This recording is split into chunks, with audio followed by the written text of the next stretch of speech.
दोस्तों आज दुनिया की दो सबसे बड़ी टीमें साउथ अफ्रीका और अफगानिस्तान के बीच चैंपियंस ट्रॉफी 2025 का तीसरा सबसे रोमांचक मैच नेशनल स्टेडियम कराची में खेला गया, जहां पहले साउथ अफ्रीका के बल्लेबाजों ने धमाल मचाया तो फिर उनके गेंदबाजों ने भी अफगानिस्तान की धज्जियां उड़ाते हुए इतिहास ही लिख दिया।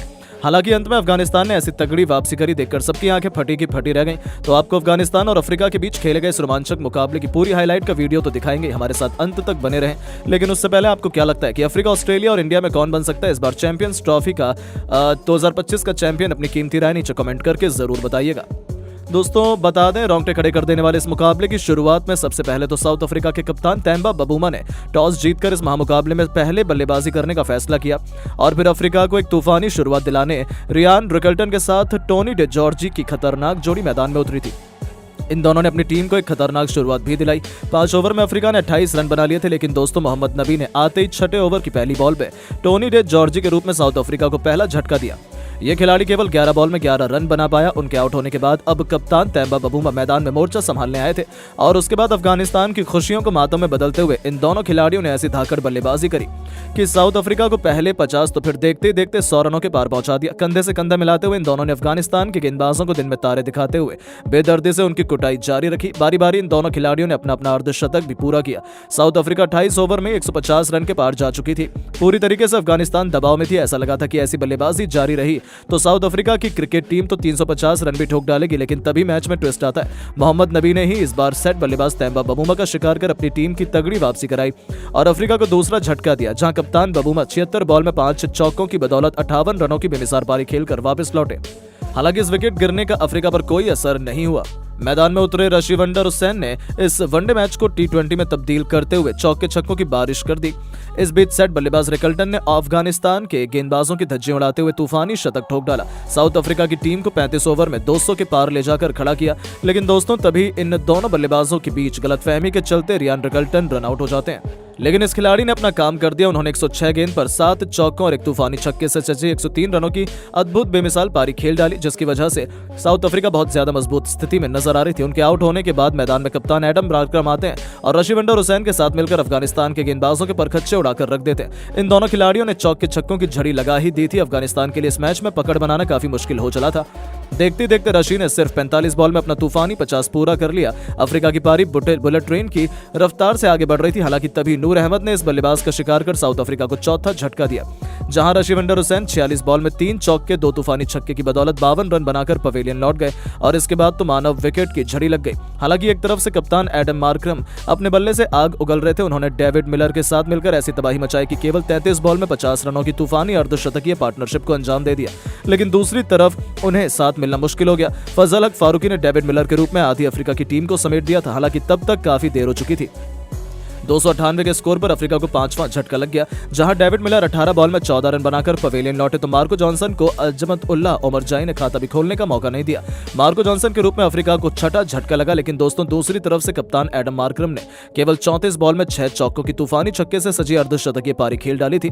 ये अफ्रीका के लिए चौथे बल्लेबाज थे जिन्होंने आज 50 मारा था, यानी अफ्रीका की पारी तो टॉप गियर में चल रही थी। भले ही बारी बारी उनके विकेट गिर रहे थे। अफगानिस्तान की क्रिकेट टीम पे मैच में पिछड़ती हुई नजर आ रही थी, क्योंकि साउथ अफ्रीका की क्रिकेट टीम 300 के पार जा चुकी थी। और दोस्तों पारी की अंतिम गेंद पर बियॉन मुल्डर ने एक जोरदार छक्का लगाया। 6 बॉल में 1 चौके और एक तूफानी छक्के की बदौलत नाबाद 12 रन बनाए और 50 ओवर में 315 रन साउथ अफ्रीका ने बना डाले थे, जो एक बहुत बड़ा स्कोर माना जा रहा था। दूसरी तरफ एडम मार्करम 36 बॉल में 6 चौके, एक तूफानी छक्के की बदौलत T20 के अंदाज में 145 के स्ट्राइक रेट से 12 रन बनाकर नाबाद थे। इसकी वजह से साउथ अफ्रीका इस मैच में इतनी हावी नजर आ रही थी। अब अफगानिस्तान को इस मैच को जीतने के लिए 316 रन चाहिए थे, जो उनके लिए काफी मुश्किल था। फिर भी इस पहाड़ को चढ़ने अफगानिस्तान की तरफ से रहमानुल्लाह गुरबाज के साथ इब्राहिम जादरान की खतरनाक जोड़ी मैदान में आई थी। ये दोनों अपनी टीम को खतरनाक शुरुआत दिलाना चाहते थे, लेकिन दोस्तों उसके बाद साउथ अफ्रीका के गेंदबाजों ने ऐसा आतंक मचाया कि अफगानिस्तान के बल्लेबाजों को मैदान में खड़े होने के लिए भी तरसा दिया था। जी हां दोस्तों, चौथे ओवर में ही लुंगी एनगडी ने रहमानुल्लाह गुरबाज को केशव महाराज के हाथों कैच आउट करवाकर अफगानिस्तान को पहला झटका दिया, जहां ये खिलाड़ी 14 बॉल में केवल 10 रन बनाकर पवेलियन लौट गया। तो उसके बाद तो मानो ताश के पत्तों की तरह अफगानिस्तान की पारी बिखरने लगी थी। जी हां दोस्तों, आउट होने के बाद उनके मैदान में सैदिकुल्लाह अटल आए थे, लेकिन अफ्रीकी गेंदबाजों की आग उगलती हुई गेंदबाजी के सामने टिक पाना किसी भी अफगानी बल्लेबाज के लिए आज मुमकिन नहीं था। वनडे मैच में वो टेस्ट मैच का नजारा दिखा रहे थे। रन बनाना उनके लिए बच्चों का खेल थोड़ी था। तभी पावर प्ले के अंतिम ओवर में इब्राहिम जादरान को भी कई कगिसो रबाडा ने सीधा क्लीन बोल्ड कर अफगानिस्तान के दोनों ओपनर्स पवेलियन का रास्ता दिखा दिए थे, जहां इब्राहिम जादरान भी 29 बॉल खेलकर एक चौके एक छक्के की बदौलत केवल 17 रन बना पाए। उनके आउट होने के बाद मैदान में रहमान शाह आए थे, जिन पर अपनी टीम की बहुत बड़ी जिम्मेदारी थी। उन्होंने साथी बल्लेबाजों के साथ मिलकर अपनी टीम को 50 रनों के पार पहुंचा दिया था। लेकिन दोस्तों, अफगानिस्तान की 50 होते इन दोनों बल्लेबाजों के बीच बहुत बड़ी कंफ्यूजन होती है। इसी चक्कर में मार्को जॉनसन की खतरनाक डायरेक्ट थ्रो पर सैदिकुल्लाह अटल अपना विकेट गवा बैठे। 32 बॉल में 16 रन बनाकर वो पवेलियन लौट गए और 50 के स्कोर पर अफगानिस्तान ने अपना तीसरा बल्लेबाज गवा दिया।